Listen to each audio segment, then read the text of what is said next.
Hello, everybody. My name is Simon Allison. I am the Africa editor for the Mail and Guardian newspaper and editor of The Continent, the Pan-African weekly news magazine. I am speaking today to Frans Timmermans, the European Commission's Executive Vice President for the European Green Deal. Mr. Timmermans, welcome. Now, Vice President Timmermans, we all know that the climate crisis was not caused by African countries. The continent only contributes around 4% of global carbon emissions. What is Europe's responsibility when it comes to helping Africa to cope with this crisis? Well, I think, first of all, our two continents are Siamese twins. If Africa does well, Europe will do well. If Europe does well, it can really provide some support for Africa as well. If Europe suffers, it will not be focusing on the importance of working together with Africa. If Africa suffers, the problems will come to Europe without any doubt. So the sooner everybody understands this, the sooner we can find solutions. Now, what I've seen over the last year is really a change of heart on both sides. I think finally, the Europeans are getting rid of their paternalistic attitude towards Africa, because I see everywhere we're looking at African plans. We're not bringing plans to Africa. Secondly, even though Africa isn't responsible at all for the situation we're in, Africa's already experiencing the consequences of that situation. So I think there's a huge also global responsibility, but also specific European responsibility to help Africa with mitigation and adaptation in this climate crisis that already has huge effects. Look at the droughts, look at the storms, look at the weather that has become completely unpredictable, look at the locusts infestations we've had in Eastern Africa. So yeah, that's where we need to be partners. And secondly, apart from adaptation and mitigation, it's about time that every young African, wherever they live, had access to the internet, had access to electricity, and that can only happen if we embrace the idea that we can decentralize electricity generation, bring it to villages everywhere. And for that, you need renewable energy. For that, you need solar power, you need wind, you will need hydrogen at some point. And also in all these things, we can work together, and specifically on South Africa and a number of other countries, you need to wean yourselves of coal, which is going to be a huge challenge as well. Absolutely. How do you respond to the argument that, well, Europe was able to benefit from very cheap fossil fuels for decades to fuel its growth, and Africa should be allowed to do the same thing? I think Africa has a huge opportunity with its young and vibrant population to leapfrog over a number of developments and to at least avoid some of the worst mistakes we made in Europe over the last 150 years. So if you first create a bigger dependency on fossil fuels, to then have to wean yourselves from that is more difficult than to immediately try and embrace new forms of energy. And I'm more and more enthusiastic about what I see in Western Africa, in some countries, in Eastern Africa. I was in Ethiopia earlier this year, and also there, the understanding that you can have villages with their own power generation based on solar and wind is bringing it's also a form of emancipation, and it's also a form of bringing more social justice also to remoter areas and countries. Mr. Timmermans, you have been leading efforts to introduce a Green Deal in Europe. Can you tell us a little bit about what this might mean for Africa? I think it would mean that you bring new forms of energy generation or upscale them. The potential for solar energy in Africa is huge. Don't have to explain that. The potential for carbon sink, through your natural environment, through forests and grasslands, etc., is also huge. Potential because we also have a biodiversity crisis. We're losing 1 million species if we're not very careful. The potential for Africa to contribute to our biodiversity resilience worldwide is huge. We need to stop deforestation of primal forests in Africa. That's of huge importance. But especially the potential for younger people to learn trades, to study, to be part of an economy that's going to be extremely vibrant is huge. Africa has such potential. And the Green Deal is a growth strategy. It's not just about tackling the climate crisis. It's also about bringing about new forms of economy, circular economy, no longer based on fossil fuels, no longer based on wasting commodities, but rather on recycling and on reusing, etc. And for Africa, this has a huge potential. You know, recycling and reusing is not something most Africans are unfamiliar with. How, when you have these conversations with other African leaders, how receptive are they to these kinds of ideas? Well, I think that what's driving this, I think, frankly, is worries about climate change, which I see have increased exponentially in most, if not all, African countries. Secondly, they see economic opportunity, given the fact that we're also in an industrial revolution. And as I said before, Africa would have the possibility to leapfrog over a number of stages in our economic development if it is done right. Thirdly, I think what really is important to note is that more and more European countries are not talking to African countries by saying, we know what's good for you, but saying, we're listening to you. How can we help? How can we be part of this? Because we see opportunities for us as well. And then, of course, there's also the elements that I really welcome in an increasing number of African countries, the societal structures we have in Europe, the rule of law, freedom of the media, a vibrant NGO community, things that especially many young Africans aspire to as well. And if politicians have any sense, they would cater to those aspirations rather than suppress them. There was a major vote in the European Parliament to cut carbon emissions by 60% by the year 2030. First of all, congratulations. That's a major accomplishment. But what we have seen already is that, when confronting carbon emissions, some companies choose to simply outsource those emissions to other parts of the world. How are you going to prevent European companies and countries from simply outsourcing their emissions to Africa? Yeah, I'm really glad you raised this, because this is a trap we should avoid. We've seen it before with waste, with plastics.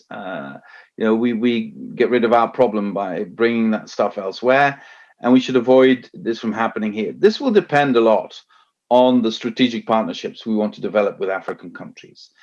It would also depend a lot on the behavior of private investors that we can influence. So how can Africa contribute to this? I think to look very much at governance, at investment protection, at working together with us to make sure that we can attract investment.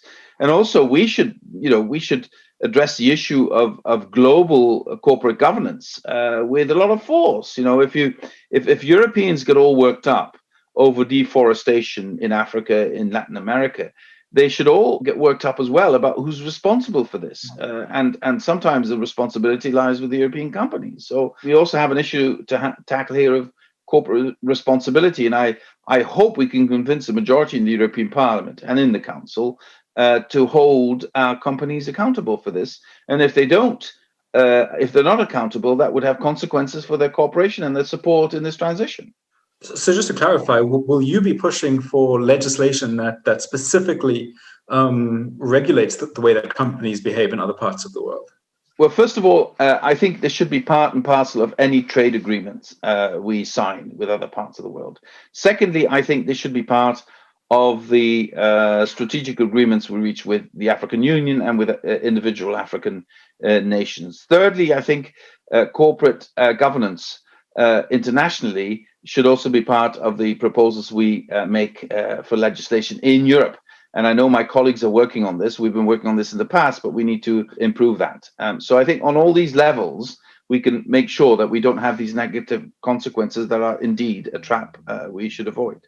I want to get onto the issue of migration. Of course, we know that there has been a wave of migration from African countries to Europe, driven at least in part by changing climate conditions. We've seen the conditions in camps like Moria in Greece. We've seen the boats left to drown in the Mediterranean. At the same time, you've had instances of Europe giving money to dictators like Omar al-Bashir to try and prevent migration from occurring. In this context, how can we trust Europe to do the right thing?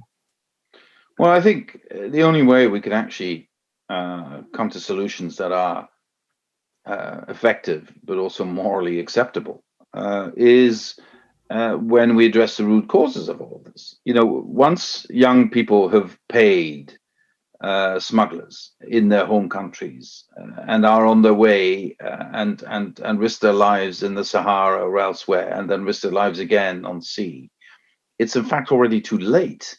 The only way we're going to solve this is if young people have enough confidence in their own futures in their own countries, that they don't feel the need to migrate. Or when they feel the need to migrate to work in Europe, that we have a legal system whereby they can apply for visas in a way that is realistic, in a way that gives them an opportunity to come to Europe. And I think only if we do that can we find solutions. I mean, I hear what you're saying, but we've got countries like Italy and Greece, which have taken a very hardline approach to both refugees, asylum seekers, and economic migrants, arriving on their shores. How are you going to get them to toe the line? Well, first of all, we need to be fair to those countries. For many, many, many years, they've had a very liberal, very open attitude to refugees. And then, of course, because of the war in Syria and because of other reasons, they were at some point overwhelmed. They asked their European friends to help them and got very little, almost no response. And at some point, they started to wave through these migrants and refugees. And then other countries in Europe accused them of not following the rules, which they didn't, but they had asked for help for such a long time. So the problem here is, in essence, a problem of moral hazard within the European Union. European nations who don't trust each other. Some nations who think they are doing too much. Other nations are saying, yeah, I'm not at the border, but all these refugees end up in my country, although I'm not at the border. And also a third group of nations who say, we can't be bothered, you're on your own, we're not helping. And all of this has contributed to a very poisonous cocktail of moral hazard in Europe. And the ones who pay the highest price in this context are the refugees and the migrants. So that's why we're trying to change that paradigm, to come up with ideas, realistic ideas about shared solidarity, about sharing the burden, but also realistic solutions to provide clarity in the shortest possible time to people who present themselves at European borders demanding asylum, whether they have the right to that asylum or not. What are some of those solutions? As I said, if we don't talk about tackling the issue at the source, we'll not succeed. So we need to do everything we can to provide more opportunity in African countries themselves. Sometimes countries grow very quickly, but then the economic growth falls into the hands of a very, very small elite, and even very well-educated young people feel cut out of their own society. So they look for opportunity elsewhere. And this has to change. I mean, I think there's probably very few African leaders who don't understand that they need to change this. So where we can contribute through an Erasmus program, which offers higher education, through training on the spot, through other means, through investment, as I said before, to create a better opportunity, I think this is what we should be doing. But once people do come to Europe, we need to have procedures in place, and that's what the Commission has proposed a couple of weeks ago, that would offer, especially from those countries people come from where we know they will never have the right to asylum because they don't flee from war or natural disasters, that they get clarity very quickly, because now they can just play the system very often, sometimes even for years, coming from countries where we absolutely know they have nothing to fear, and still they can, if it gives them 2 years in Europe, that they can work illegally, etc. For 2 years, those are, for young people, these are at least 2 years they're not starving, or they're not in dire straits. And even if at the end they're then sent back, sometimes, I think only 1/3 of the people are actually sent back who don't have the right to asylum. So that's part of the system. That's the thing. It sounds very harsh, but I know Europe really well. I think I can say that if we don't make the distinction very clear between those who deserve to be protected and those who don't, then we will not protect anyone, because then our population will say, well, if you can't make that distinction, we will not accept anyone. And then people who actually flee from persecution or war will be refused asylum in Europe. And that would be then we take leave of our most fundamental values. But we're not a long way from there if we don't fix the system. Mr. Timmermans, thank you very much for a very interesting and engaging interview. It was my pleasure. I really hope South Africa will be doing extremely well, and I miss it, and I hope to be back soon as we can travel. And all the best to you and to your loved ones, and stay safe. And to you, and I hope to see you here in this country sometime soon. Thank you very much. Bye-bye. Have a lovely day. Cheers. Bye. You too. Welcome, bienvenue to the 4th S&D Africa Week. My name is Céline Fabrequette, and today I am live from Brussels and will be your moderator. I wanted to say hello to those of you who are watching us on Facebook Live, so hi, and also on YouTube. Today in the studio, I'm with Andreas Schneider, member of the European Parliament and coordinator of the Global Progressive Forum, and Rebecca Tyson, Policy Officer for Climate Justice and Sustainable Development at Centre National de Coopération au Développement de la Belgique. Thank you both for joining me physically. It makes me feel less lonely. Joining us through the web stream, Mitika Mwenda, Executive Director at Pan-African Climate Justice, and also member of the Foundation for European Progressive Studies. Hello to you, Mitika. Miriam Dali, member of the European Parliament and S&D Vice President for a Green New Deal. Hello, Miriam. Nesrim El Saim, UN Secretary General Youth Advisory Panel on Climate Change, is also with us, as well as Dr. Stefan Adawin, researcher and international consultant, Assistant Professor of Population and Development at the Department of Demography at the University of Groningen in the Netherlands. Welcome, welcome, welcome, everyone. Together with you, we want to look at how to climate-proof the European-African partnership. What responsibility does we each have as individuals, communities, companies, politicians, and nations? Which sacrifices or changes must be made? What is a fair, more sustainable socioeconomic approach to better protect people and the planet? We will try to provide a little bit of an answer for everyone. But let us start with a couple of key instructions. This panel is also live interpreted in French. If you have questions or comments, feel free to write it in français ou en anglais towards any of our panelists or myself. Please write it down on the Facebook Live, the YouTube Live comment underneath the live, and I will do my best to ask it directly to the panelists. You can also use the hashtag #WithAfrica on Twitter to let us know what you think and ask your questions. All panelists are on Twitter, so feel free to tag them. This is a safe place, which means that everyone is allowed to express themselves without feeling bullied or threatened. And so any comments which are discriminatory, racist, xenophobic, and insulting towards any minority, POC, and LGBTQI+ communities will not be tolerated. The chat will be strictly monitored. So now we are all on the same page. Let us get situated and started. So I would like to give the space now to Andreas Schilder, who is a member of the European Parliament and coordinator of the Global Progressive Forum, to tell us a little bit more.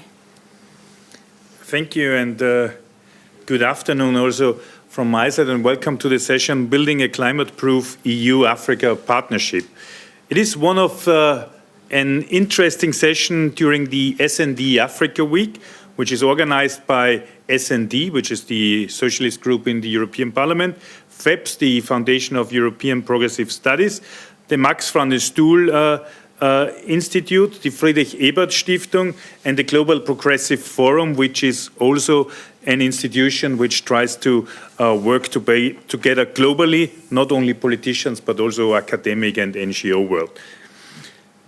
emissions and also the climate change does not stop at the borders. So Europe and Africa are deeply connected because what happens on the one side of the Mediterranean Sea also has consequences to the other side of the Mediterranean Sea and vice versa. So on the one side, the European Green Deal, like also Frans Timmermans was saying just recently before, is an unbelievable big and strong project. We want zero net emissions until 2050, and until 2030, we want a minus of 60% of CO emission. And also, African countries adopted the plan to have climate neutrality until 2063.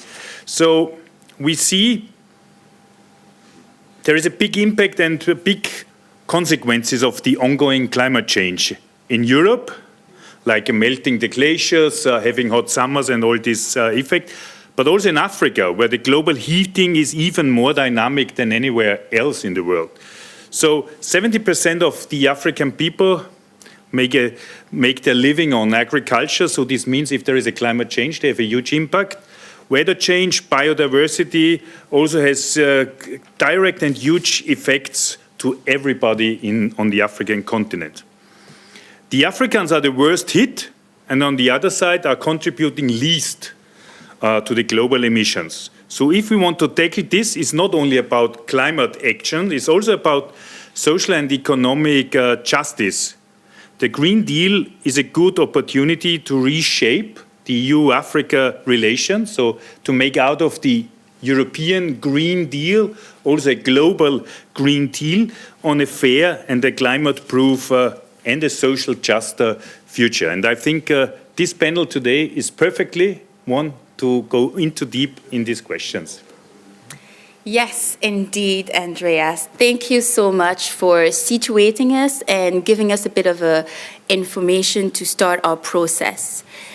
I'm going now to ask each of our panelists to let me know, how is climate change affecting your life, their life, and the people and environment around you?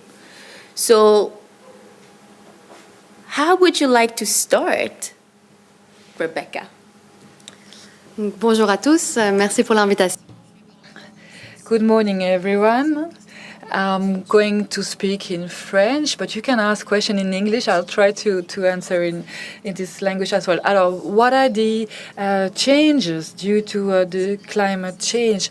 Well, I work with the CNCD 11-11-11, focusing on international questions, and I'm a specialist in climate justice. So you hear justice, and for me, justice is the corollary of responsibility. Let me remind you that the climate crisis has been provoked by a few countries that are richer, that are responsible, although they don't pay the full price of their action, whereas other countries who had nothing to do with climate change are paying the heaviest price. So I fully agree that this is not only climate change, but justice, social justice. We have to involve everyone. We have to go beyond the elites and also to unite different fights, whether it is on racial ground or on equality. So I'm working towards a fairer world, and this is why I'm here with you today. Désolée, Rebecca. Oh mon Dieu. I'm so sorry, Andrea. Oh, sorry, Rebecca. I'm really bad with name. My apologies. Questions to Member of the European Parliament, Miriam Dalli. Hi, thank you. Good afternoon, everyone.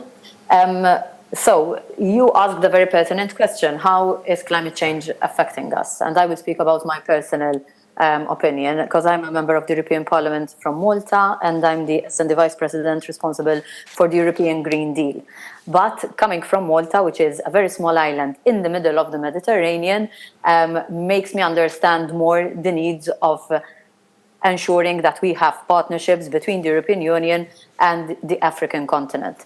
And I'm saying this because only through that partnership, Andreas mentioned the Southern Mediterranean and the Northern Mediterranean. My country happens to be just exactly in the middle.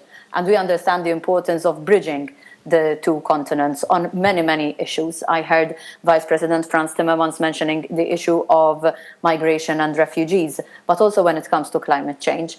This is not a situation or a challenge that can be addressed by one continent alone. This is a global challenge where we really need to put our efforts together. It was mentioned earlier on how very few countries contribute greatly to the emissions. Let's not forget as well that we have around 100 companies that contribute to around 71% of the global emissions. So we need to make sure that those companies, those countries that are polluting most are the ones that carry the greatest responsibility. Responsibility is of all of us, but we need to make sure that those that are polluting more carry the greatest responsibility. What changes am I seeing? Coming from the Mediterranean Sea, I can tell you that this is one of the most regions that is vulnerable and susceptible to climate change. We are already seeing changes when it comes to sea level rises, when it comes to heat waves, and science is telling us that these things will only get worse. The African continent is hit harder than we are.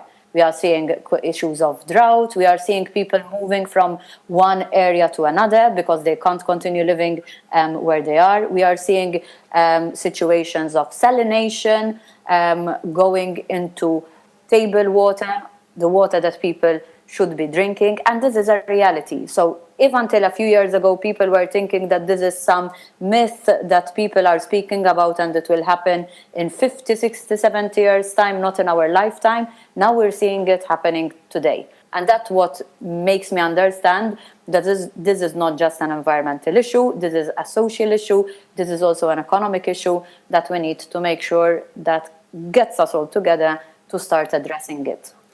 Thank you, Miriam. Thank you very much. I'll ask also Mitika Mwenda, the Executive Director at the Pan-African Climate Justice, to come in and also give his thought on what climate change and how it changes, his life and how is that affecting his life and the people and environment around him.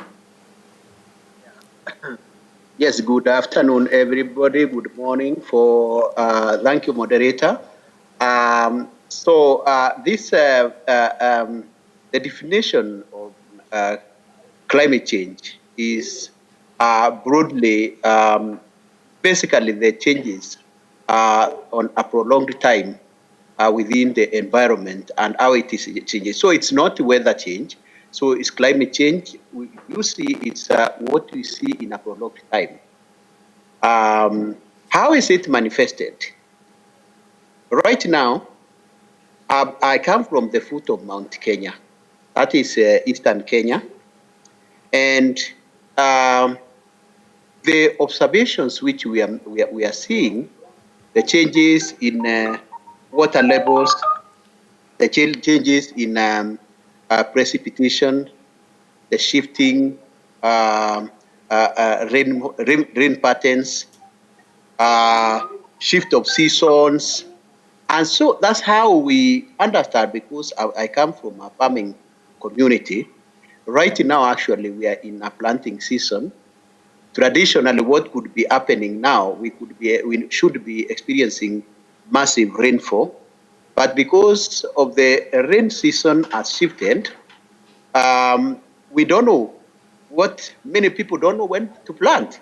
Right now, we should have planted, but now we are wondering whether the rainfall is going to come in the next week or in the next 2 weeks. And that is the kind of life we are used to do now. Very unpredictable rain patterns. And this is the reality of communities who in Africa who rely on rain-fed agriculture. 80% of our economies are driven by this. So you can see the ripple effect of this is that we are not going to be able to feed our families. Those who rely on agriculture have been plunged into uncertainties and many other things which are happening. And so, this being a challenge which has not been caused by Africans, because all the scientific reports, the IPCC, the Intergovernmental Panel on Climate Change, all other scientific reports cite Africa as the most impacted continent, whereas we have contributed negligibly, as the colleague who was speaking earlier has said, to this challenge of climate change. And actually, this is the issue of now justice. How are we going to address this problem when those people who have caused the problem from industrialized countries are shifting the burden of action to the people who have not caused the problem? And that's why we are saying, as long as we are not going to be seeing the comparable action from both the North and the South, from Africa and elsewhere in the world, then we are not going to be addressing this climate change through climate justice perspectives. So what we are calling as an organization, as countries, as individuals, is how are we going to ensure those who have caused the problem are going to address the problem the way it is supposed to do. Mitika. Remember, yes. Hi, thank you so much. Don't give us all the details yet, because we have so much more questions to go through and so much more to dig in. So thank you so much for letting us understand the unpredictability of the climate change, how has that been affecting agriculture, and and possibility for people to plant and know exactly when to do the crops and everything. I'm going to just to recenter a little bit. I would like to let my panelists know, don't worry, I will give you plenty of time to express yourself and to say all that you need to say. But please try to keep your response to as short as possible, so then we all can get through all the answer. We can get to the people so that they can also request questions. So now, Nisrim El Saim, the UN Secretary General on Youth Advisory Panel on Climate Change, could you please let us know how climate change is affecting your life?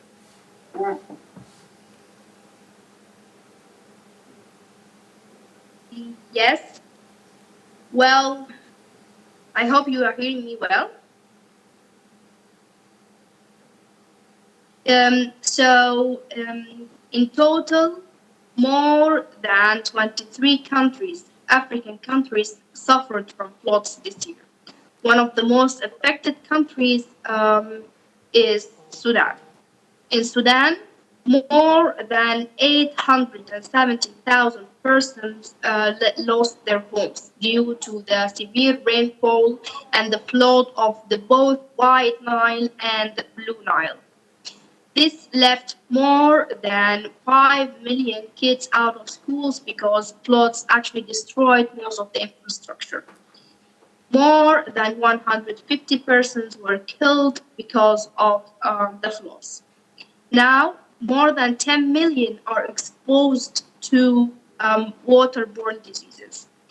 The UN OSHA office in Sudan took samples from 13 states out of 18 states, and 30% of the water samples were actually severely polluted.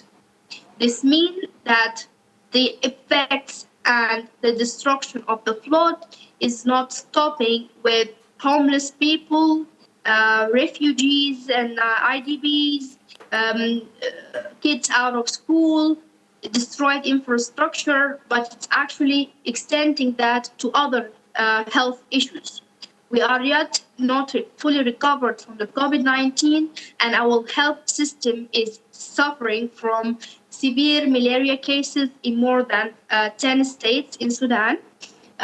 Cholera and diarrhea, watery diarrhea, and especially typhoid as waterborne diseases are very much expected to extend in upcoming days. A lot of farmers actually lost their crops, and the total losses is actually more than $200 million in cash crops. Well, if this is not losses by climate change, if this is not a climate emergency, if this is not a climate crisis, then I don't know what can we describe Christ. Thank you very much. Thank you, Nesrine. Thank you so much. That was really on point, direct, and we got so many information. I wasn't even aware. I think here in Europe, we've been overwhelmed with the COVID-19 situation and understanding how this, the COVID-19 plus the climate change and all together has been just exacerbating the impact and in terms of like population, climate injustice and social inequality within the African continent, but also in the European continent. So then now I will ask Dr. Stephen Adewin to again respond to the same questions. Thank you. Yeah, thank you very much for the opportunity. In my case, as Mitika already mentioned, I also come from the rural northern savannah of Ghana, just close to the semi-arid area, close to the southern fringes of the Sahelian region. And obviously, the issues of climate change tend to affect the people in so many ways, and particularly with majority of the people, like in many other African countries, highly depend on rain-fed agriculture. And most often than not, as Mitika rightly mentioned, it is only their contribution to global warming is really very insignificant. And besides that, they bear the brunt of climate change. And in particular, Mitika also mentioned the issue about the erratic rainfall pattern and unpredictability of climate events and how it impacts on the agricultural activities. And particularly, drought has become much more intensive and recurrent. And this is something that has mainly caused issues related to food insecurity. It has health implications for the people. And just as the increasing or the high temperatures also tend to aggravate cases of CSM, that is cerebrospinal meningitis, and a whole lot and issues related to malaria and malnutrition. So these are some of the areas that tend to affect people, especially those who are living in semi-arid environments across the Sahelian region. Thank you. Thank you so much. So let me go a bit more. So you all kind of talked about how climate change has been affecting people around you. Most of the response of all of you guys were about like people around you. So I would like now to ask, how much of a priority do you think people see the climate emergency in their everyday life? And I want you to start by yourself. Tell me, what is the climate change, like what's the priority? In Europe, we've seen, and all over the world, we'll see the action of the youth through the Fridays for Future actions. And I feel like this action has really pushed a lot of decision maker, I think the EU Green Deal would have never happened without this big action and this push from the youth. So I would like first, Nesrine, for you to respond to this question. How much of a priority do you think people see the climate emergency, especially the youth, in their everyday life, and yourself, and how do you go about it? Well, it's enough to say that I work more than 13 hours daily in climate action, and I've been working in the climate field since 2013. I was in my second year of university. So I think 2013, that means that now I have spent 7 years working in climate advocacy and climate activist. So I always say that I'm not a workaholic, but I'm a climate-holic. So everything's everything related to climate change is very much in the top of my priorities. It's also very important to comment on the commitment of the African youth regarding the climate change, because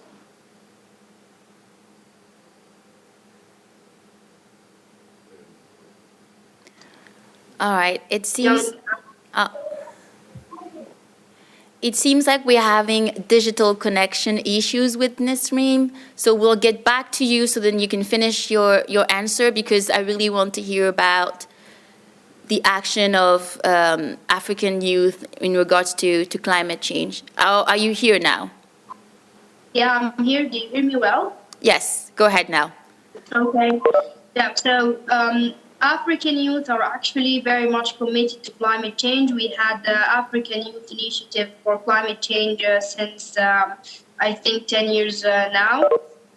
Fridays for Future is actually a relatively new movement comparing to the movements in Africa, because the young people of Africa were actually witnessing the climate effects and the impacts of climate change for a long time.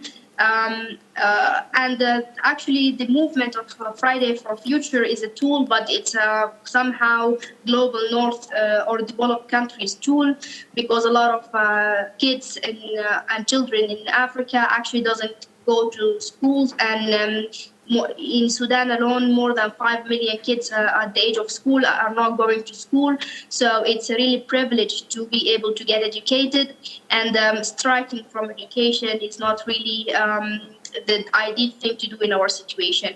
I always, when I do some activism with young people, I always mention that there's other tools to actually deliver your voice, and there's other tools to use to react with the global climate movement. And as I earlier mentioned, younger people of Africa are, like, for a long time actually committed a lot for climate change.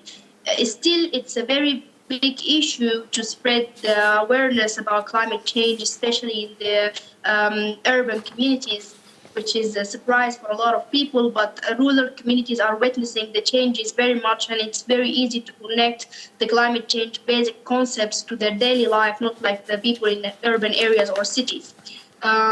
We are trying a lot, but we have many other issues also linked to climate change, but not directly. If we talked about poverty, if we talked about lack of access to health systems, etc., and it makes it very hard for young Africans to focus on climate advocacy. But it's very long, and it's there for a long time. Thank you. Thank you very much, Nisreen, for providing us this very insight and this understanding that may as one tools can be working in a certain part of the world, that same tools may not be working in another part of the world. So we need to develop more different tools and more support and opportunity for everyone to be, as we always say from the beginning, part of the change. And Miriam, would you please also be able to tell us, as we're gonna go with you to the second question, because I feel like this may be something that you will be able to advise us on. Last week, the European Parliament voted the first ever EU climate law, in which they voted 60% cut of emission by 2030. In your first response, you kind of started to a little bit talked about the emission.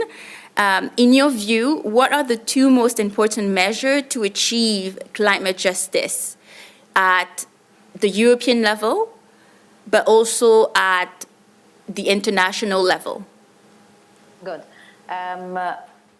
I'll give you three actions, which I think are extremely important. But let me start with the climate law. And I will start with the climate law that we voted in Parliament only last week, because it is a great achievement for us as European Parliament, but allow me to say for us as Social Democrats as well, because we were at the forefront fighting for an ambitious climate law and to have a vote with the majority of the European Parliament to reduce emissions by 60% by 2030 was no easy feat. We had to fight a lot for that, and we fought for that because we believed in achieving something that makes sense at this point in time.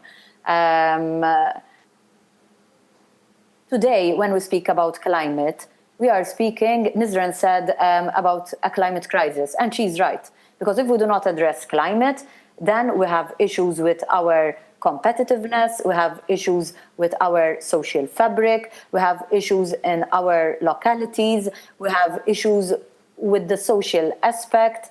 It is not only about the future of our children, because many people say, you know, we're doing this for our children. We're doing this for ourselves because it is happening today. So we are being ambitious today because we know that it is realistic.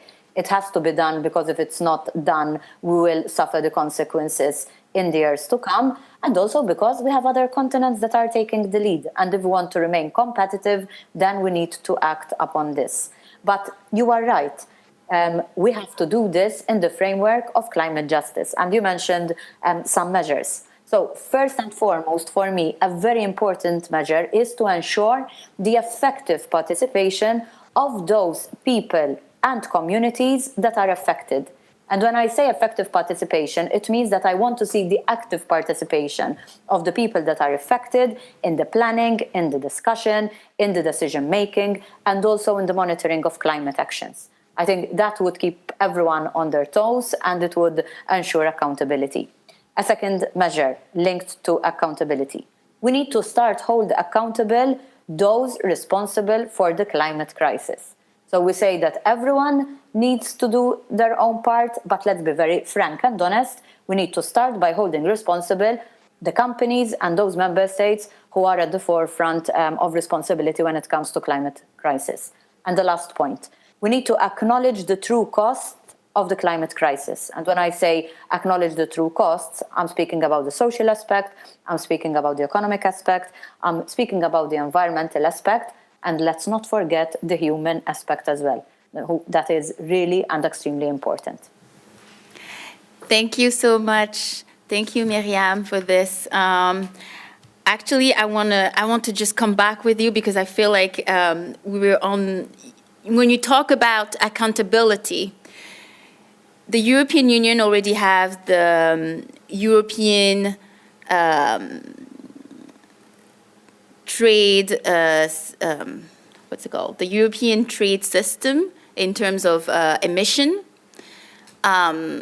put in place. Would that mean, do you want this to change? Because I've heard that some big company are using this as a new way to make money. The emission trading scheme as it is today, it's focusing on particular when it comes to big industry and when it comes to the energy sector. We have a situation where you have member states, for example, that do not reach the targets and they are buying credits from other member states. But one of the most contentious issues that we are speaking about a lot of time, and not ourselves alone, scientists are speaking about this, and those who are at the forefront of addressing climate change issues, is the price of carbon. If we continue having a very low price for carbon, then the ETS as a system is not serving its purpose. Everything is showing that as we go along, the price of carbon will rise. If the price of carbon rises, then we will start seeing industry and we will start seeing member states acting. And I hope that that balance will be reached, because as things stand today, you are right when you say that there is this question marks, because with a very low price for carbon, we can never reach the measures and the targets that we want to achieve. Thank you. Thank you, Miriam. I would like to bring in Dr. Stephen Adewin. Maybe you could talk to us a bit more about because Miriam talked about effective participation. What other important measure do you see that is important to achieve in climate justice? And what do you think the role of the diaspora is in that regard? Yeah, thank you very much. And as Miriam rightly pointed out about the issue of participation, looking at the dimensions of climate change impact, it is also widely acknowledged that the extent and the nature of climate change impact in the future remains uncertain. But what is obvious is that in the face of ongoing changes, we will have what should I say? Extreme events will become much more frequent and then much more intensive. But in climate change, in trying to address issues related to climate change in terms of mitigation and adaptation, there's the need for national governments and, should I say, foreign, should I say, in form of collaboration between African governments and that of the EU and international partners. And to be able to effectively address issues related to climate change impact, facilitate adaptation and mitigation strategies, there is the need to mainstream climate change issues in development planning into national budget planning, and of course to be able to come out with any informed climate change policy or any informed adaptation strategy.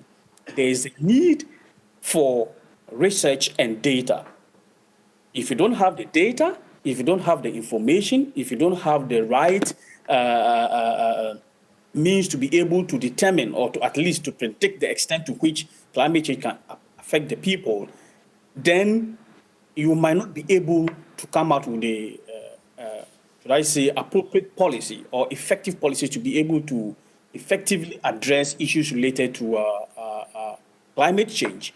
And so for me, an important issue or aspect that we need to look at has to do with climate change data, climate change research, trying to look at the impacts on the average people and in how far their participation can also enhance strategies at addressing climate change impact.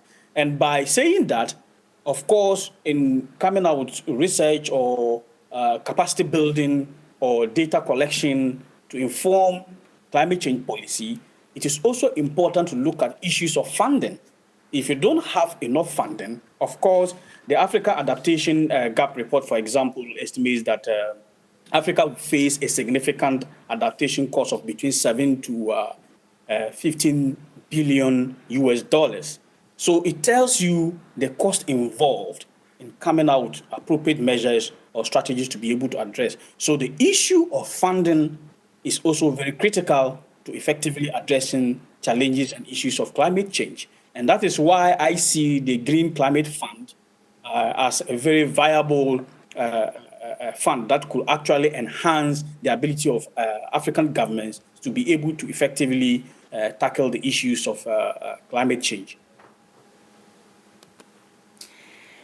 Thank you. Thank you so much. Now I'm going to turn to my right, towards Rebecca, and I would like you to bring in the Belgium perspective. You know, you've heard, I've been seeing you writing down a couple of, are you writing ideas to bring back to the Centre National de Coopération au Développement, maybe? But maybe you can tell us what are two important measures that the Centre National de Coopération au Développement have been putting in place. Donc, comme je le disais, on est une ONG qui travaille beaucoup sur... As I said, we are an NGO working on international challenges. So what we are advocating at Belgian level is also valid for the international level. I spoke earlier about accountability. What is important that the most developed rich countries take this accountability and start being accountable, start reducing their own emissions. Ms. Dai talked about the European Parliament vote. It should also be validated by the Council on the proposal of the Commission. But what is needed is an objective for for reducing emissions, a real objective, ambitious one and a consistent one. It's very good to have ambitious climate policies, but if you have Mercosur agreement, for example, with very polluting countries, with Brazil, it's a bit worthless. So consistency is important. Then Stephen has just talked about the Green Climate Funds, a mechanism that exists for 10 years now. It is regulated by the 4th Convention of United Nations for climate adaptation. It's for funding adaptation and mitigation. It comes from accountability. There is no generosity, there's no charity here. It's a commitment that meets an injustice and that try to help these developing countries to develop in a low carbon way. And the Green Climate Fund is a very good instrument. There are other very good instruments, and it is important because this funding does not come from a budget of European countries like development funds. It is an additional budget for the climate, and then you need to make sure that it goes directly to the most vulnerable communities. That allows also women empowerment, because they are the first victims, but also the first actors for change. So accountability on the one hand and solidarity on the other hand makes it possible for us to move forward. Thank you, Rebecca. That was that was so good. Like, I really liked it. I wrote, I mean, you speak well and fast, but I still wrote a couple of things, and especially in regards to the climate fund, the green fund, and, you know, a fixed budget, independent, and it's additional. It is not charity. It's about injustice. So I really like that very much. So I would like Mitika to come in, and also because what you said something very interesting is about like that this fund goes to the right people.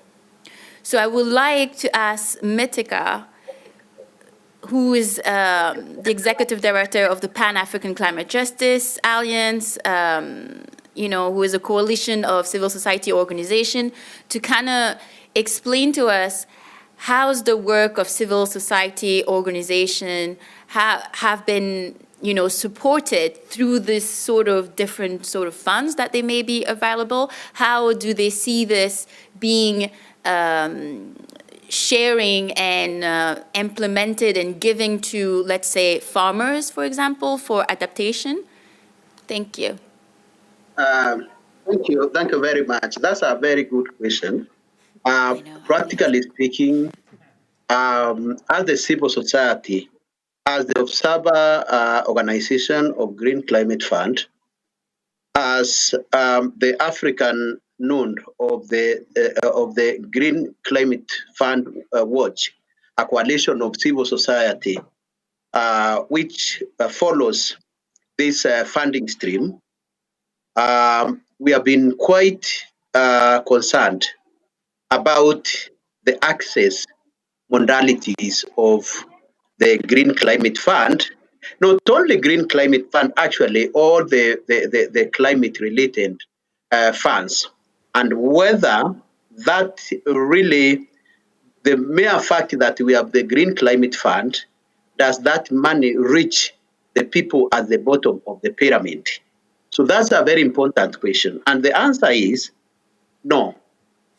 The way it is structured, actually, right now, it is structured in such a way that the access is only through government and international organizations. We are being told that the Green Climate Fund, for instance, supports a lot of adaptation, and most of the money goes to Africa. But when you look at it very keenly, it just, the money comes, first of all, the access modalities has been complicated in such a way that you go through intermediaries, which are international banks and intergovernmental organizations. So, and small organizations is never going to access that money. And even if that money comes, it goes through national governments, very complicated systems. It doesn't reach the people. So what we are doing, and as the civil society, is to ensure that the the GCF follows, and through these principles of climate justice, that justice is those people who are supposed to get this money gets it in a very simplified manner. When we were fighting for Green Climate Fund, we wanted a fund which is not World Bank. What does that mean? That it should have simplified a system where that smallholder farmer gets the money. That is zero now. We don't have that. So we have lost on it, and we need right now what we are fighting is to ensure that that is reverted so that it supports the people who are supposed to, the victims of climate change. Thank you. Thank you so much. I mean, you heard, Andrea, you heard, maybe you have some things to add. Do you think there's a way the European Parliament could try to double check this green climate fund to see why it's not getting to the right people, perhaps?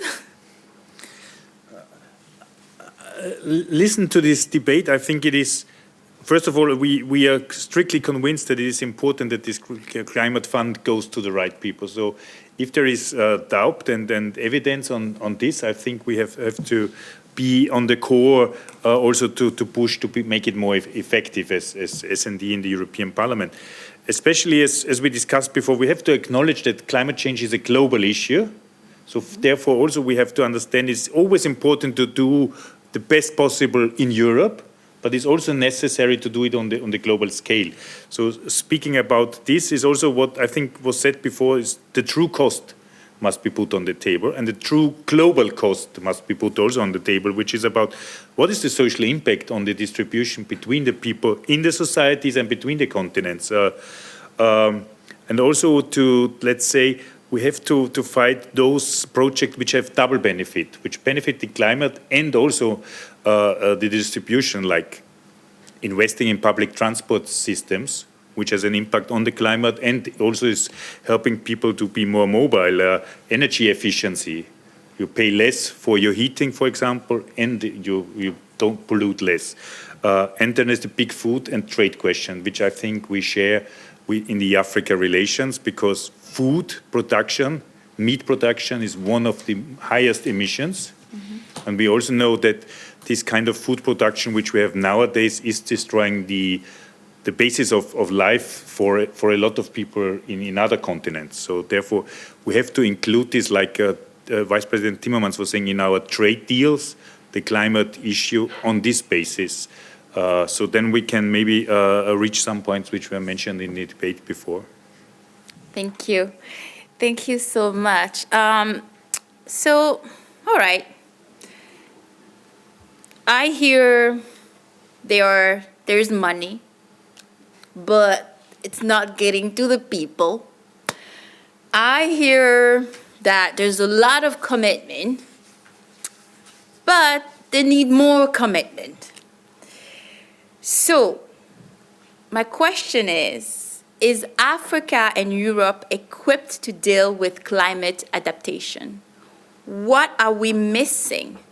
Why are we just committing? Why are we not doing? Is the Green Deal EU doing enough? Would that be enough? There's also something that it's been a little tickling into my ear, but I hear a lot, is to say that climate change has the most impact in Africa.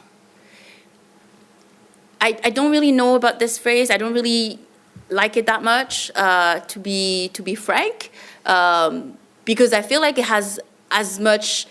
It's a different sort of impact. Yeah, it has a bit. I don't think it has more impact in Africa. I think it shows more vulnerability of the continent because it's underdeveloped. But I don't think the climate change stuff has more impact. The action, the climate change has a lot of impact in Europe also.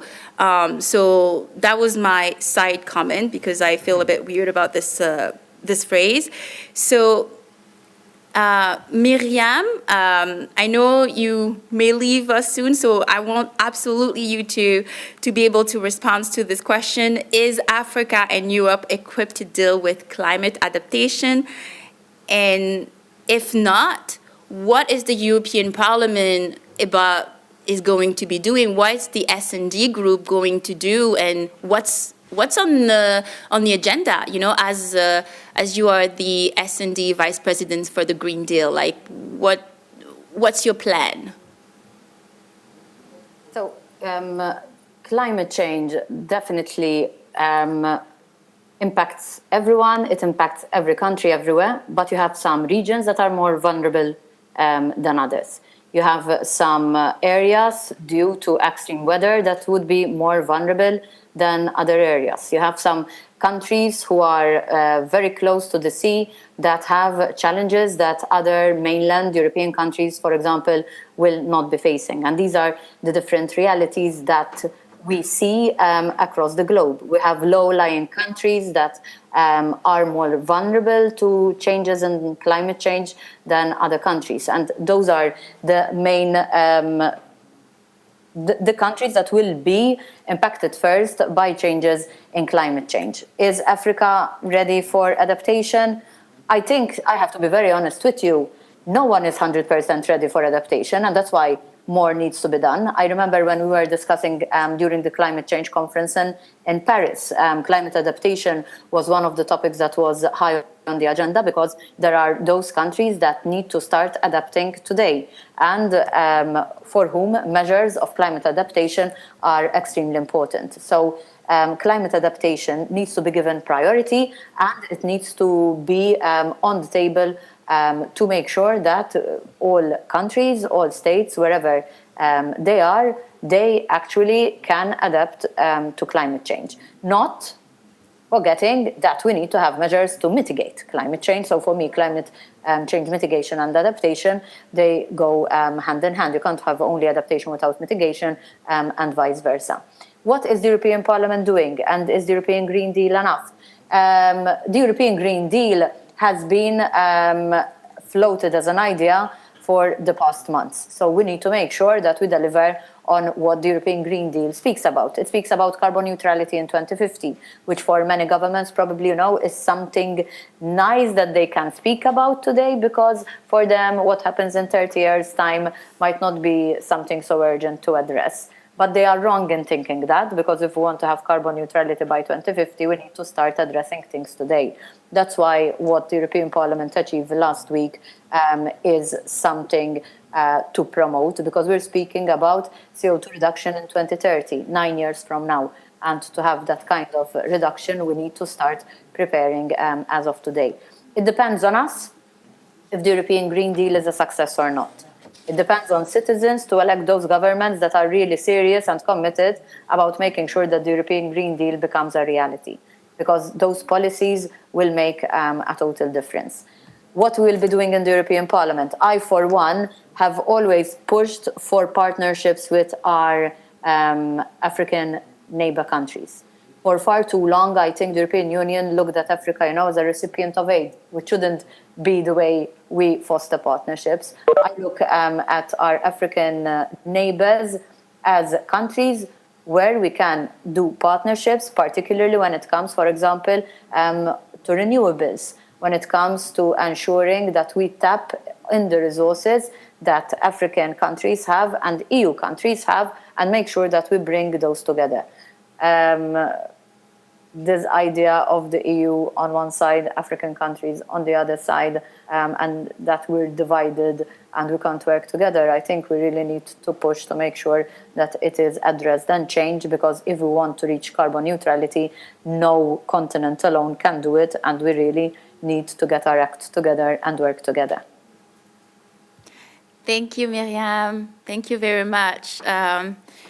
You said so many right things, and I cannot, be happier to hear that, to hear your commitment towards the Green Deal, towards your commitment towards creating an equal partnership with Africa, and also again to see that you always put the people at the center of the conversation. So I'm hoping that the people are hearing you. There's a lot of election coming up in a couple of years, so look out, ask the right question to the people, you know. Accountability, yes, that's the word that I really like that you've been using. So thank you so much, Miriam. I would like Nisreen to come in and talk to us about talk to us about the UN Secretary General Youth Advisory Panel, on climate change, because I know it's new. So when did it started? What is your role, and how can youth be involved? And when I say youth, I also mention the diaspora youth, Africa, EU, and diaspora youth. How can we get involved? Well, one of our main mandates as a youth advisory group to the UN Secretary General on climate change is to be honest. And I want to give a small, honest insights or comments on what I've heard earlier from the speakers. First of all, the European Green Deal is not ambitious enough for us as African youth, because we are already witnessing a huge effects of climate change, and we cannot really imagine the world until 2030 or 2050. The second thing is it's not only adaptation, it's also loss and damage, and we all know that during Paris, there was a gentleman agreement to never mention the compensation of the countries that were actually affected by climate change crisis. But really, it's not working, because a lot of countries are actually having climate crisis right now that actually destroyed the infrastructure and other issues.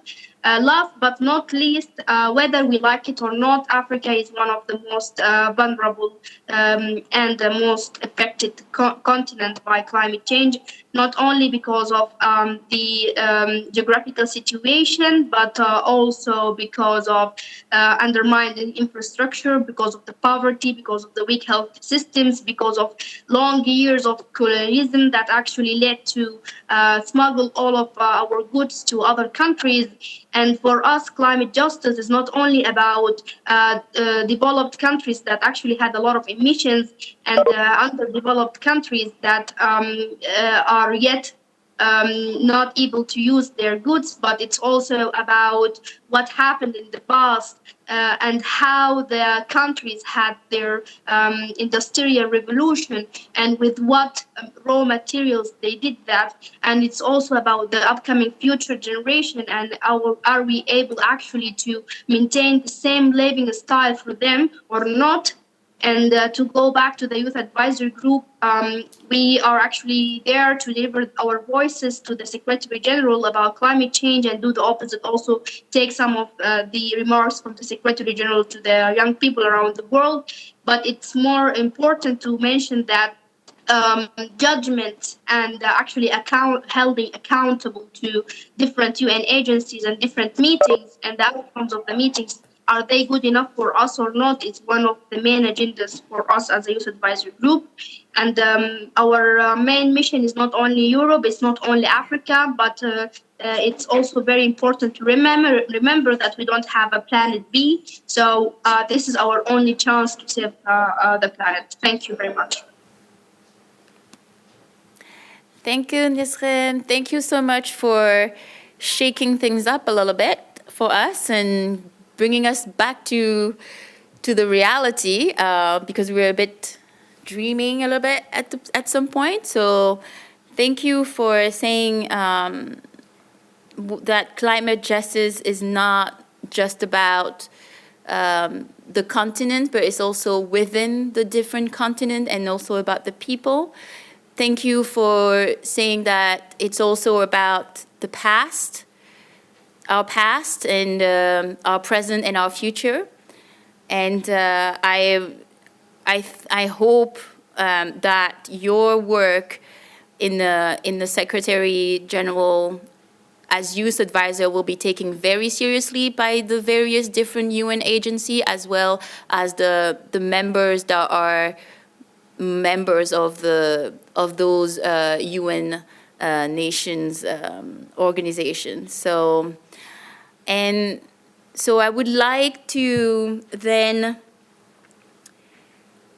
ask Dr. Stephen to maybe tell us about a successful story of how a change in attitude and more awareness about the climate emergency has helped and can help.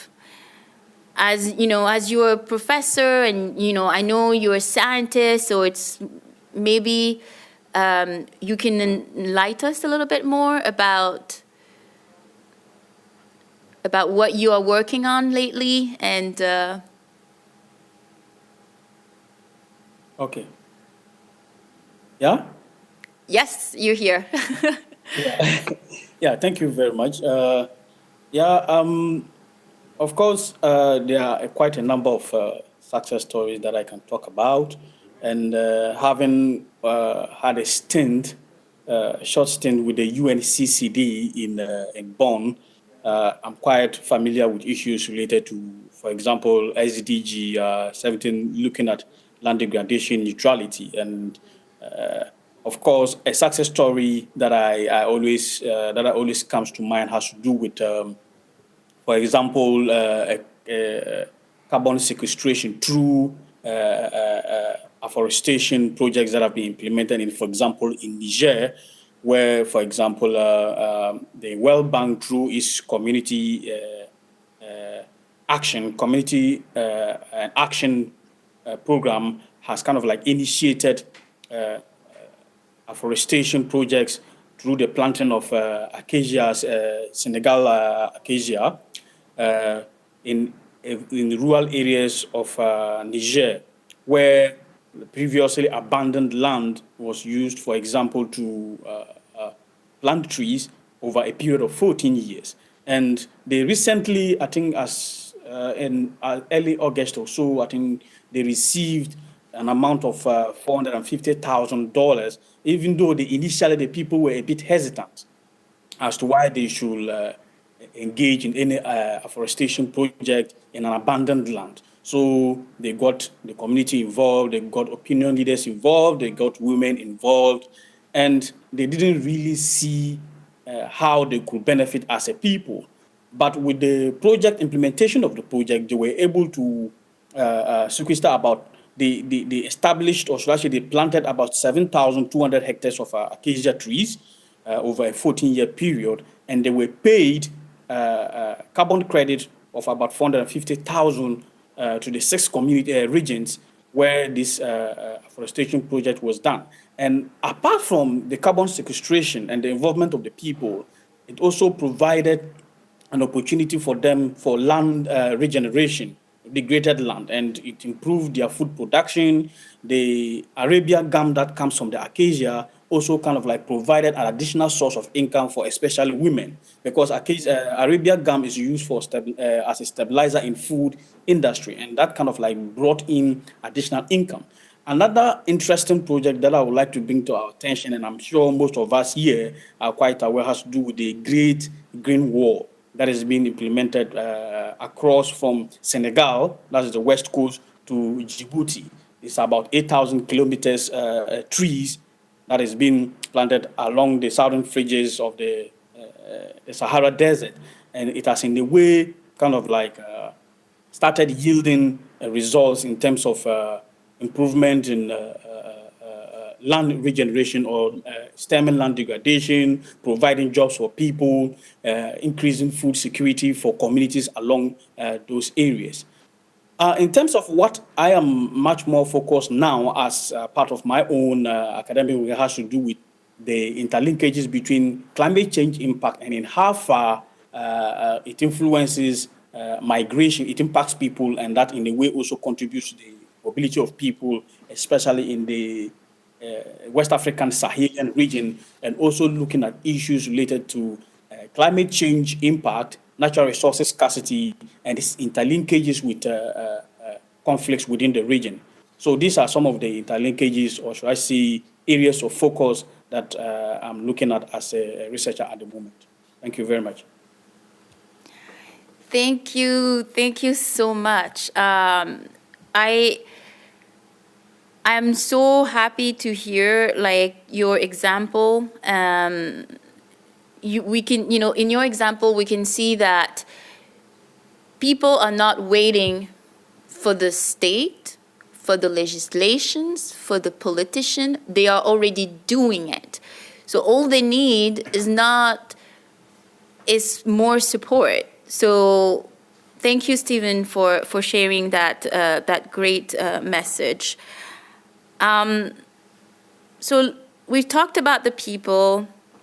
Miriam Daly mentioned polluters and emphasized on the company and their responsibilities.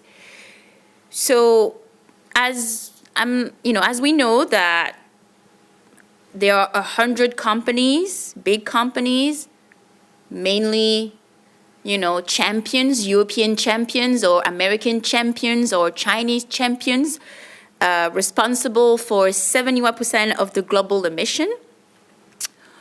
What can we do to ensure that they take responsibility for this? What can we really do? Because does nation have any power? I mean, we talked about the European trade emission system, which is a bit like flawless.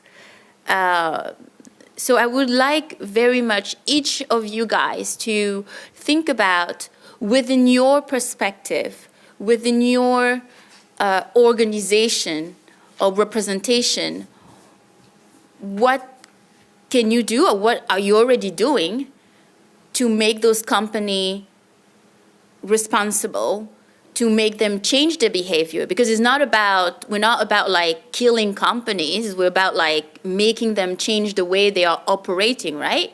So, Rebecca, would you like to come in? Oui. Yes. I think in your questions, there are actually two questions. Firstly, the fossil fuel corporates, and secondly, how do we do to make them change their behavior? Regarding fossil fuel extracting companies, yes, they are accountable, and yes, there are 100 of them. We have sensed them since 1988. Why have we started counting since this date? Because they knew it by then. And they couldn't deny the impact they had on climate. And today, we also see a moral responsibility. We believe we can do two things. First, draft a treaty in terms of regulations. We can start with Europe first, because international politics is not always the most efficient. So let's start with Europe to force for more transparency, more numbers, measurables, and also temporary goals. Of course, everyone wants to achieve neutrality by 2050, but it is a long time ahead, and we need medium-term goals. So actions need to be taken today. That might be one legislative and binding method. Also, let us note that many countries, such as Belgium, invest a lot in fossil fuels for subsidies. So public money goes without any conditions to these companies, and we might review this. For instance, aviation fuel, no tax. This is a crazy example. It has to change. So, of course, in Europe, if one country takes the lead, it will lead in competitiveness. But it's important at the scale of Europe that people align their policies. We keep repeating this to our ministries. In Belgium, we have to tax plane tickets, fuel, because this is a product from the past. We are going towards renewables, toward respecting human rights. So we actually want to reduce the consumptions. Can you give us an example of new energies, renewables? Well, that's another debate. I'm not prepared to that. Well, you started first, so of course, what's renewable? Well, as opposed to fossil fuels, of course, there is a nuance, though, because the question of natural resources, how do we extract it? And there is an ecological impact on the natural boundaries of our planet. We cannot deplete our planet. Yeah, so of course, if you talk about electrical car, how do you make that electricity? And all the consequences of human rights, etc. So we have to rethink our energy system, think about circular economy, and also think that all energy that has not been consumed is a good one. Think of our footprints and review on a more comprehensive way the way we live. Would you like to come in? Yeah, I was saying yes, because I think the first is important. The non-used energy is the best one. The non-built power plant is even the best one. I agree with what to do with global companies. It is to internalize the costs. We have to discuss about what is the cost of fuels, for example, why we have tax benefits still for kerosene and ship diesel, why we allow that human rights are not part of trade agreements. Therefore, we have so extremely cheap metals and other things which are not cheap, because there is the highest cost which can be in human lives. So we have to speak about tax policy, because it is the big companies which are the big polluters and the big non-taxpayers, which are killing also the small and medium-sized enterprises. And we have to speak about regulations. As said before, the ECTS is not enough, because it is also a market system which is not functioning at the end. It's too slow. And then we have the question, just finally to say, sometimes said we need a global solution. And this is an excuse to say we wait for the global government to give us a global solution, and it will not come. So I think Europe, as a European politician, I have to say every continent, and this is for mine one, it has to start, or to take one slogan from one of the big companies is saying, just do it. Thank you. Nisrim, would you like to come in and, have your swing at it and tell us what we could do about those big company polluting? Well, I think one of the most important things to talk about is, well, we talk about young people are agent of change, inclusion of young people, different perspective of the youth, etc., etc. But when it comes to real, ideal decision-taking or process shaping, we actually shut young people away.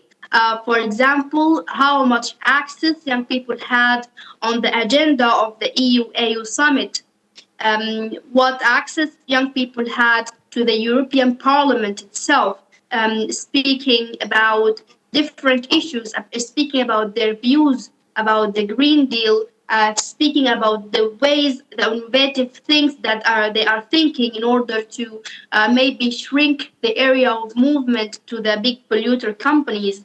To what extent governments are actually willing to push private sector, how much of the different government officials have actually shares in these big polluters countries.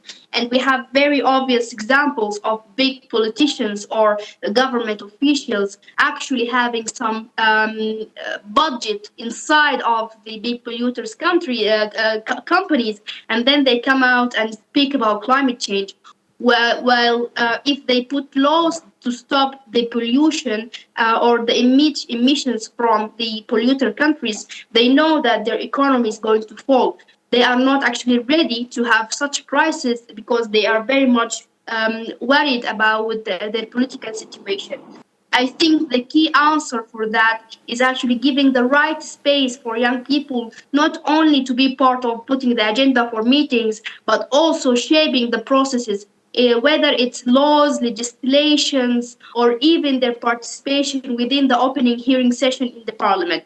It's also very important for Europe and other developed countries to invest more on green fuels or different things, because I don't think at this point people are ready to go back. No one is ready to use camels and donkeys and horses instead of cars. No one is ready to travel hundreds of kilometers or thousands of miles by foot, for example. We have to fly, we have to use cars. So how can we actually fly and use cars in more green way that than we are doing right now? This is the actual key, I think, question that we should ask, not how to push the polluters. I'm sure that science and technology are able to create something to clear the air from the emissions, or to stop the emissions from the factories and from the big companies. The main question is how much are we able to sacrifice the status we are living in right now, and how much we are able to open the door for young people to be actually engaged, not only trended in different meetings, to be actually engaged in the process making, decision making, laws, legislations, policies, and also opening hearing in the parliament. EU-AU summit is coming very soon, and I know it's postponed because of the corona, but it's also not going to take a long, and it will be a real test for the actual European democracy and the actual African democracy. Are we going to have access to agenda? Are we be able to reshape and revise the agenda? Maybe we have something we need to discuss between African youth and European youth, African decision makers and youth, African youth, European youth and African decision makers. Are we going to have this space within, not in a separate forum, because this is what they usually do. They have the big event and then they have a small event where they put all of the young people there. We don't want to be classified as a different category. We are part of the community. We are actually more than 70% of the community in Africa, at least. We want to be part of the actual discussion, meet the decision makers. Actually, we are most people who are voting in Africa. So every officials, we reach any point by voting, we actually vote to put him there. So it's our right to have access to these people. I think pushing the private sector is not going to happen if we can't actually push the public sector and the government itself. Thank you, Nesrine. Thank you. Rebecca, you wanted to come in? That was for... non, c'était pour une... It was a light remark. D'accord. Je voulais juste peut-être... I fully agree with you. I just wanted to draw your attention when you're talking about technologies. Nisrin is right. You can believe that science will find solution, being carbon caption or ocean cleaning. We need technology, indeed. It will be part of the solution. But let's be afraid it's kind of move forward for the most conservative politicians. They do not want the change to come. We can wait and keep the systems as we have it today. That technology will help us, be it with a very efficient solar panel or with carbon. The system we have needs to be questioned. I'm sure Nesrine thought so, but I think we need to repeat it. We cannot leave it beside when we talk about it, climate change, fight against climate change, notably when it's about the big pollutants. And let me put my mask back. Thank you very much. Is being postponed. So I heard March, but let's just believe it's going to be June. And then in terms of like I agree with you that youth should be involved. So just to let you know, the people that are organizing the AU-EU Youth Summit is the External Action Service of the European Union. They are the one who will build up the agenda together with the Commission, the development. So I can always put you guys in touch with the people in charge doing it if you want, Nesrine. So you can see if they will be able to share the agenda with you. And I'm also happy to put you in charge with the youth organization on the EU, diaspora, and Africa side who have been working towards putting together the AU-EU Diaspora Youth Summit. And also the other thing that you should try to think about is the presidency. So the German presidency has been quite involved, and the Portuguese presidency should also be quite involved in putting together this summit. In Europe, the Commission has put together a climate pact. This is our new civic structural engagement dialogue for people to get in, to share ideas, to create, not to create new things, but to maybe sometimes also emphasize on things that have already been done. So I would like to know what do you, because I also heard a lot of voting, the citizens and the voting. So yes, voting is very important, but then it's not, we also need to make sure politicians are accountable not every 5 years, but every 2 months, 3 months, 6 months, that they find a way to get back to the citizen and tell them, well, this is what I've done, and this is what I'm doing, or even explain to them why they are not able to move from a certain position to another. In talking about position, we know that within every country, every continent has different level of strength when it comes to negotiations. In the European Parliament, the Social and Democrat group is a very strong and important group, so they get to pass a lot of the things that matters to them and to their MEPs. At the European level, when the European Union sit on the table and start negotiating, well, it gets to also pass, the idea of the European Green Deal, the global Green Deal, came from the European Union. No? Or maybe they took it away and then make it even more better, so now we only think it's them, so I guess they did really well. Propaganda, So my question would be, what is the strength and the position of Africa when it comes to negotiation, when it comes to setting up his own agenda? Would you like to come in, Rebecca? Thank you. Let me talk a bit more about what I know when it comes about the climate international discussions. Usually countries are gathering depending on their interest, be they economic or geographic similarities. So the European Union is a group in negotiation, and it's a very influent one because of its population. It's quite a large population, but then let's not be misunderstood. Economy is a very important factor in the United States, can disrupt negotiation because of their economic weight. And what happens very often when it comes a bit more tense is that developing countries are gathering under the G77 umbrella, with or without China, and they can speak of a single voice and have the developing countries' voices heard. because developing countries are the most affected. So Africa has a predominant role, notably because of the diversity of realities. North of Africa has not the same expectation than sub-Saharan Africa. And that means that they can have an alternative and complementary voice to be heard.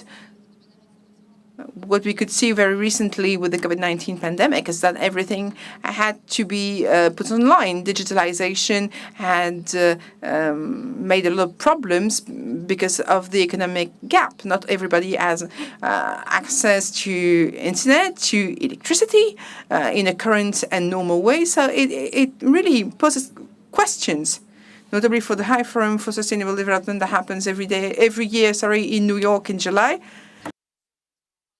And there was a question of inclusion. We were talking about involvement. There's a question of involvement when they are held physically. How, in spite these digital gap, how can we allow this population to have their voices heard, to have their say?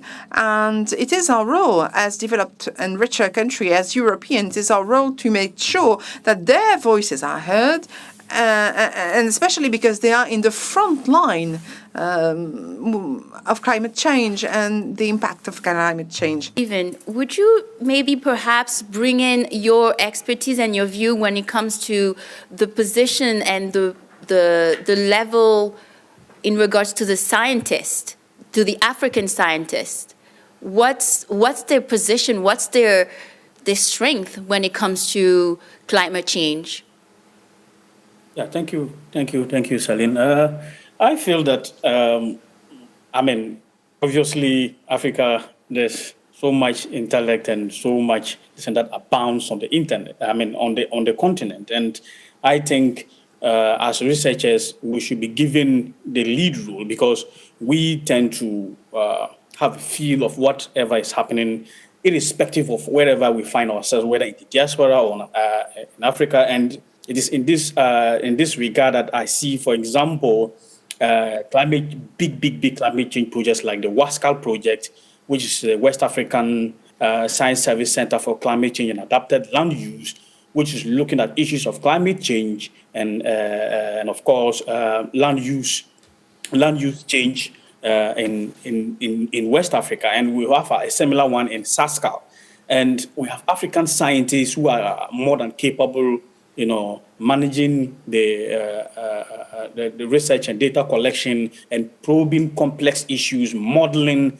climate data to be able to come out with informed findings that can actually drive efforts at climate change mitigation and adaptation. So for me, giving African scientists, giving them equal platform, equal opportunities, and of course, funding to be able to carry out complex research, informed research within the African continent as well is very, very critical. So for me, I think that as Africans, we are also more than capable. We have the talent, we have the expertise to be able to. The only thing we need is partnership in terms of capacity building, the technology to be able to undertake and measure climate change events. So I think that in this way, we are able to also contribute. Thank you so much. We're almost finished, but before that, let's go back to our first question. How to climate-proof the partnership. So in 30 seconds, each of you, I'm not kidding, 30 seconds, tell me how to climate-proof the partnership of EU-Africa. Andreas, would you like to start? 30 seconds is extremely hard. So I would say we need a new relation between EU-Africa, which is more sustainable, more on fairness, and also more on climate-proof. And this cannot be put apart. You cannot be climate-proof and not sustainable.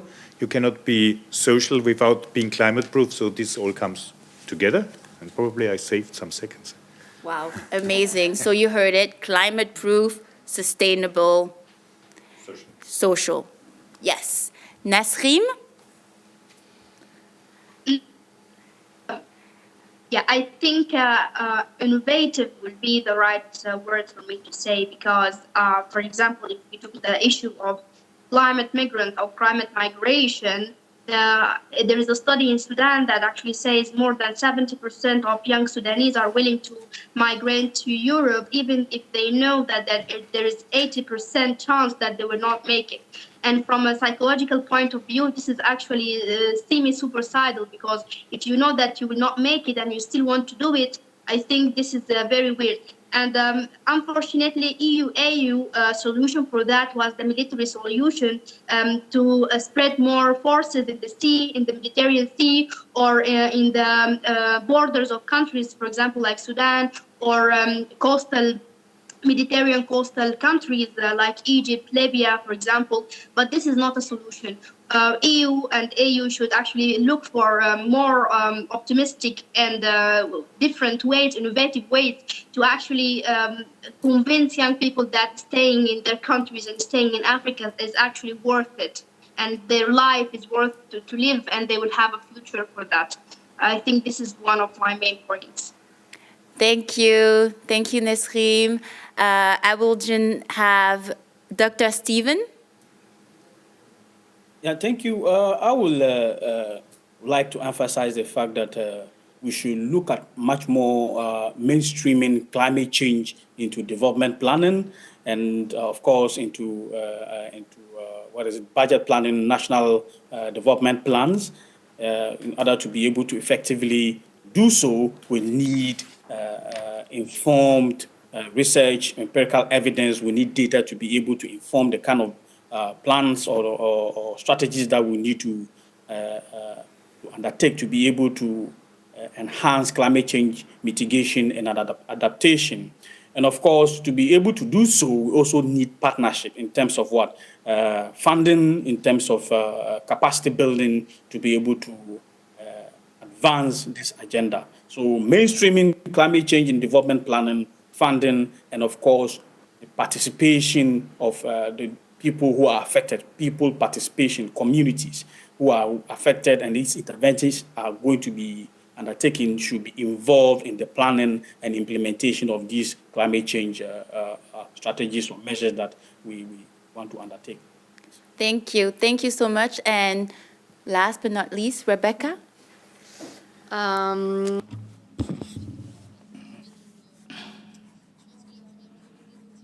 first priority is indeed the role of civil society. I'm not talking here about the major NGOs, but also grassroots groups, young people, women having the frontline voices present. I think it is very important to highlight adaptation and the loss of damages, because very often we aim at mitigating greenhouse gas effect, but adaptation is also a necessity and it's an emergency. And then putting back human rights and social justice at the heart of the fight, because you cannot fight against climate change without taking these aspects into account. So make sure that all implemented policy respect the Sustainable Development Objectives. Thank you very much. Join us today to discover and look at how to climate-proof the EU-African partnership. Thanks to my panelists for such insightful conversation, to the Foundation Max van der Stoel, the Foundation for European Progressive Studies, the S&D Group in the European Parliament, the Global Progressive Forum, Friedrich Edbert Stufend. Thank you, Charlotte Billingham, for the confidence that you had in me. And also, I wanted to let you know, yes, I look amazing. So this is from Awasek, Les Moussa d'Awa. It's in Brussels. Here we go. So thank you, and I will see you soon. Bye.